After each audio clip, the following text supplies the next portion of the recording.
Halo Bapak dosen dan Sobat YouTube, saya Farel. Kali ini saya mau ngenalin aplikasi keren nih buat object detection menggunakan model YOLO. Biasanya proses deteksi ini ribet banget karena banyak konfigurasi teknisnya, tapi aplikasi ini bikin semuanya jadi lebih simpel. Mulai dari unggah dataset, anotasi gambar, sampai pelatihan model, semua bisa dilakukan lewat antarmuka yang gampang digunakan. Bahkan nih, ada fitur prediksi real time juga. Jadi kita bisa langsung deteksi objek lewat webcam atau video yang diunggah. Nah, sekarang kita bakal ulik lebih dalam soal prinsip dan paradigma yang bikin aplikasi ini berjalan dengan mulus. Penasaran? Check it out. Nah, yang pertama kita akan bahas penerapan paradigma pemrogramannya dulu. Ya, paradigma pemrograman yang digunakan dalam aplikasi ini adalah OOP, Object Oriented Programming atau PBO. Jadi data dan perilaku dikelompokkan dalam kelas-kelas yang punya tanggung jawab spesifik. Misalnya nih, kelas annotation model buat ngelola dataset dan anotasi. Di sini ada fungsi seperti add dataset nih, yang bikin dataset baru. Nah, lalu ada save labels dan not labels. Itu gunanya untuk menyimpan dan mengambil ulang data anotasi dalam format JSON. Lantas kenapa OOP? Karena OOP ini bikin kode jadi lebih terstruktur, modular, dan mudah di-maintain. Misalnya, data penting kayak lokasi direktori dataset itu nggak bisa diakses sembarangan karena dikelola langsung di dalam kelas. Ini menjaga integritas data, mengurangi duplikasi kode, dan bikin pengembangan aplikasi lebih fleksibel. Dengan pendekatan ini, aplikasi kita lebih siap buat dikembangkan di masa depan. Selanjutnya, penerapan prinsip tipe data dan keamanan. Kita bisa lihat di sini. Oke. Nah, jadi di aplikasi ini tipe data dikelola dengan sangat hati-hati untuk mencegah error dan meningkatkan keamanan meskipun pakai Python. Contoh fungsi seperti get dataset list ini memastikan outputnya selalu berupa list string menggunakan tipe data list, dalamnya string. Sedangkan untuk komunikasi dengan server, fungsi seperti get server port itu mengembalikan tipe data opsional. Ya, ini penting untuk menangani kondisi error atau ketika data tidak ditemukan, sehingga lebih aman dan terprediksi. Selain itu, format data seperti file dataset itu difilter dengan PNG, JPG, TXT, dan JSON. Mana dia? Validate. Nah, ini di sini untuk menghindari file yang tidak valid. Pendekatan ini melindungi aplikasi dari eksploitasi atau error akibat data yang salah. Dengan kombinasi prinsip ini, aplikasi nggak cuma aman, tapi juga lebih andal buat dioperasikan dalam skenario yang kompleks. Oke? Nah, selanjutnya kita akan membahas penerapan prinsip enkapsulasi. Jadi, dalam kode ini, kita pakai konsep enkapsulasi untuk menjaga agar data tetap aman dan nggak gampang diubah sembarangan. Misal, ada beberapa atribut dan metode yang disembunyiin dari luar kelas. Anggap aja seperti self-main dataset dir ini, dan juga eh, mana ya? Initialize kamera contohnya. Ini cuma bisa diakses dalam kelas itu sendiri. Ini buat ngontrol siapa aja yang bisa akses data atau proses tertentu. Jadi lebih aman. Contoh nih, di metode get dataset list contohnya get dataset list. Nah, itu kita kasih akses untuk ngambil daftar dataset yang ada dalam folder utama. Tapi di balik itu kita juga pastiin kalau folder datasetnya ada. Dan kalau nggak ada, kita bakal kasih pesan error. Ini juga contoh dari getter, karena kita kasih akses buat ngambil data tanpa ngasih akses langsung ke atributnya. Manfaat dari enkapsulasi itu sendiri adalah bikin kode lebih fleksibel dan aman.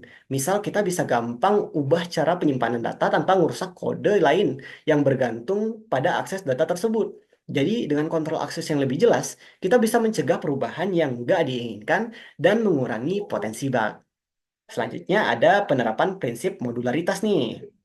Nah, jadi modularitas dalam kode ini terlihat pada pembagian fungsionalitas menjadi beberapa metode yang terpisah dengan tanggung jawab yang jelas. Contoh yang paling jelas ini ada step 1, step 2, dan juga step 3 gitu ya. Jadi setiap langkah ini menangani tugas tertentu seperti memilih dataset, menampilkan file PT, dan melakukan prediksi dengan model YOLO. Ini memudahkan pengembangan, pemeliharaan, dan pembaruan aplikasi. Sebagai contoh reusability, metode step 1 dapat digunakan kembali untuk memilih dataset dari berbagai direktori atau dalam aplikasi lain yang membutuhkan pemilihan dataset serupa. Begitu pula step 2 itu menangani pemilihan file PT dapat digunakan dalam modul lain juga yang membutuhkan pemrosesan file PT. Pendekatan ini meningkatkan fleksibilitas kode sehingga pengembang tidak perlu menulis kode sama berulang-ulang. Dengan pemisahan yang jelas, aplikasi ini lebih mudah dipahami, dikelola, dan dikembangkan di masa depan, serta memungkinkan tim untuk bekerja secara paralel pada bagian berbeda tanpa konflik. Oke? Nah, selanjutnya kita akan membahas penerapan prinsip konsistensi dan readability. Nah, ini menarik nih. Jadi dalam kode ini kita bisa lihat penggunaan konvensi nama yang konsisten di sini. Misal pada metode dan variabel di sini, penulisannya itu menggunakan snake case. Contoh pada query server load ini atau update server loads ini membantu membedakan metode dari atribut atau konstanta atau bahkan kelas yang menggunakan Pascal case. Ya, sesuai dengan konvensi penamaan umum di Python. Selain itu, kode mudah dibaca karena setiap metode disertai dengan komentar yang jelas dan informatif. Setiap komentar menjelaskan dengan tepat apa yang dilakukan oleh metode. Contohnya pada query server load ini, menjelaskan proses query ke server dan penanganan kesalahan jika koneksinya gagal.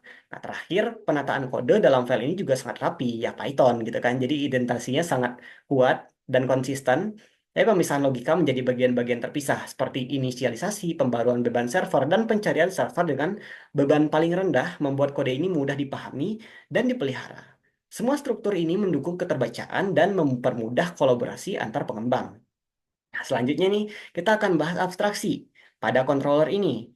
Jadi, abstraksi itu seperti kita menyembunyikan detail ya. Jadi kode ini mengimplementasikan abstraksi itu melalui fungsi navigate to page. Ini kita lihat contohnya yang menyembunyikan detail implementasi terkait cara halaman-halaman ditampilkan. Misal meskipun setiap halaman seperti home page, upload dataset page, dan lainnya mungkin memiliki logika yang berbeda-beda, kita nggak perlu tahu rincian tersebut. Cukup dengan memanggil navigate to page dengan kelas halaman yang diinginkan, fungsi ini akan menangani pembersihan frame dan inisialisasi halaman yang sesuai. Nah, abstraksi semacam ini membuat kode lebih terorganisir dan mengurangi duplikasi kode. Kita hanya perlu fokus pada fungsi utama aplikasi, yaitu membuat halaman yang tepat, tanpa perlu mengkhawatirkan cara masing-masing halaman diinisialisasi. Dengan demikian, kode menjadi lebih modular dan mudah dipelihara, karena detail implementasi disembunyikan di balik layar, memungkinkan pengembangan lebih efisien dan terstruktur. Oke, dan terakhir error handling ya yang tidak kalah seru. Jadi di sini di annotation model itu penanganan kesalahan yang efektif sangat penting untuk menjaga kestabilan aplikasi. Dalam kode ini kita bisa melihat penggunaan mekanisme penanganan kesalahan dengan menggunakan try except. Ini hampir semuanya menggunakan try except ya, yang menangkap berbagai jenis kesalahan dan memberikan respons yang sesuai. Misalnya dalam metode get dataset list ini misalnya dia menggunakan eh, accept file not found error. Jadi dia akan menangani kesalahan dengan menangkap error tersebut. Kemudian mencatat kesalahan tersebut menggunakan logging.error untuk memberitahu pengembang tanpa menghentikan aplikasi secara keseluruhan. Error handling ini memastikan aplikasi tetap jalan meskipun ada masalah. Dan pengguna dapat diberikan informasi yang lebih jelas mengenai kesalahan yang terjadi. Sebagai contoh, pada metode self labels juga nih, jika dataset yang dimaksud tidak ditemukan, aplikasi akan memberikan peringatan menggunakan logging warning gitu. Jadi dia akan mengembalikan nilai false tanpa mencoba menyimpan data yang tidak valid. Begitu juga dengan metode lainnya seperti delete dataset atau load labels ini ya, di mana kesalahan seperti kesalahan file atau direktori yang tidak ada dapat ditangani dengan baik, menjaga kestabilan aplikasi dan memberikan pengalaman pengguna yang lebih baik. Bayangkan ketika misal aplikasi kita ada error.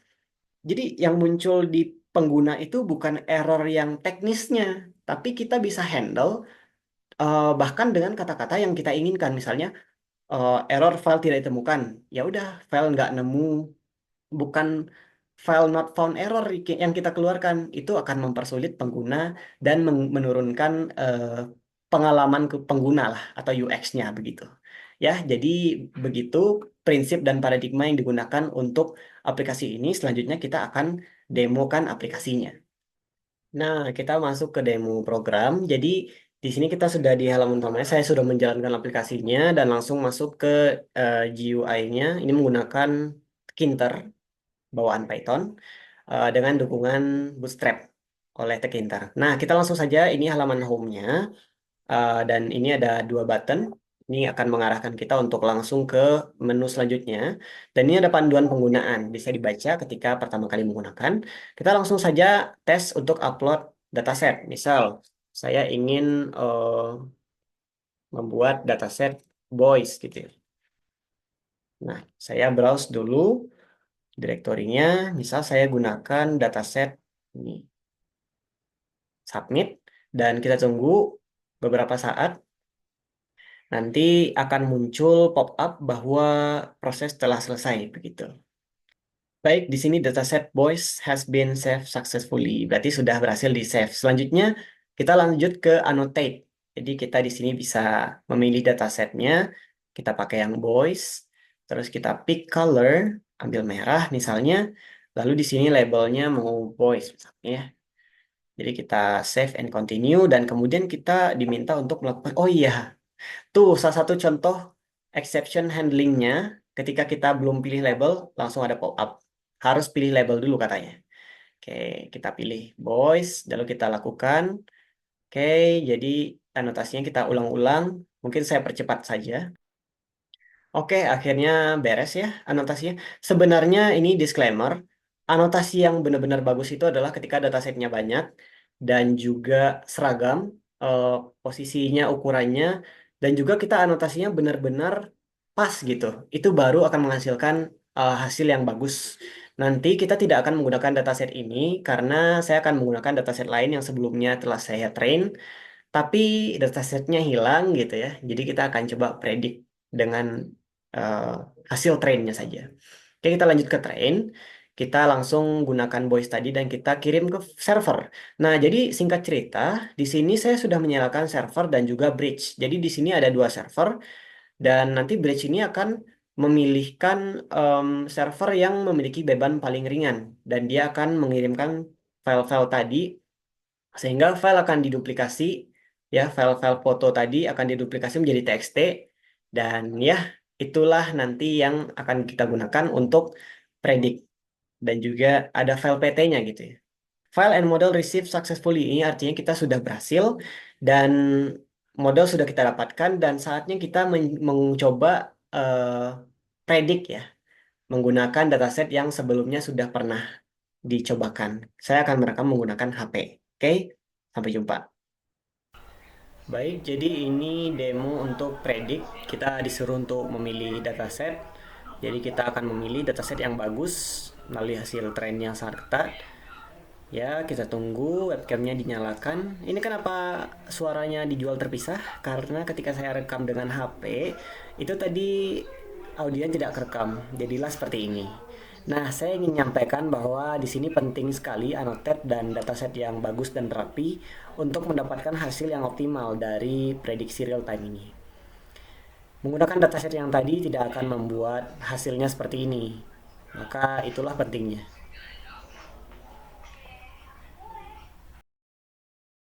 Ngomong-ngomong, selama satu semester ini saya mempelajari berbagai paradigma dan prinsip bahasa pemrograman yang relevan dengan industri. Salah satu pencapaian terbesar saya adalah membangun aplikasi distribusi server untuk training model YOLO bersama tim saya, lengkap dengan manajemen beban klien dan GUI menggunakan Tkinter dan integrasi dengan Bootstrap yang disediakan oleh Tkinter. Nah, ini memberi saya pemahaman lebih mendalam tentang bagaimana merancang aplikasi yang scalable dan efisien. Model seperti YOLO ini sangat penting di industri seperti Tesla, Access Communication di bidang sistem keamanan, ya, untuk deteksi ancaman, serta Amazon dalam analisis video untuk memahami perilaku pelanggan di toko. Di samping itu, saya juga telah mempelajari dan mendalami memori manajemen di bahasa C. Ini sangat-sangat penting karena mengajarkan kita cara mengelola memori secara manual untuk mencegah memori leak dan mengoptimalkan alokasi memori. Keterampilan ini penting di banyak industri perangkat lunak. Dan kedepannya saya siap untuk terus mengembangkan keahlian ini untuk menciptakan solusi yang lebih inovatif ke depannya. Saya berterima kasih kepada Bapak Jo yang telah memberikan bimbingan selama satu semester ini terhadap berbagai topik dan berbagai eksperimen sehingga kami dapat menambah wawasan menjadi lebih banyak. Sebelumnya saya juga lupa disclaimer bahwasanya selain tadi menggunakan OOP, kami juga menggunakan desain MVC atau Model View dan Controller. Ini mengadaptasi dari Laravel, mirip-mirip tapi tidak sepenuhnya persis gitu. Barangkali sekian yang dapat saya sampaikan. Saya ucapkan terima kasih. Saya Farel, saya pamit undur diri. Sampai jumpa di lain kesempatan.